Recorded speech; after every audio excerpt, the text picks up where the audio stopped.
And turan, hindi siya basa. Pero basa siya din eh.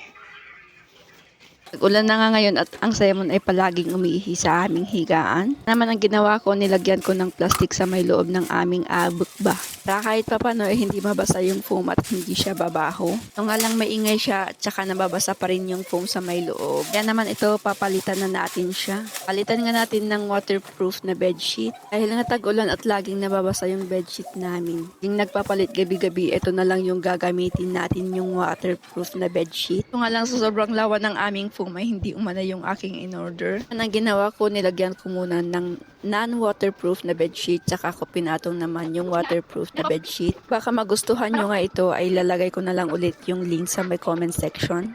So ito, titingnan natin for the moment of truth. So ganito siya, maglalagay tayo ng tissue sa loob.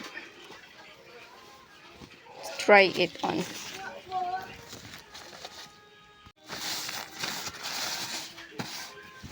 So ayan, naglagay ako ng tissue. Tapos, tubig. Try natin.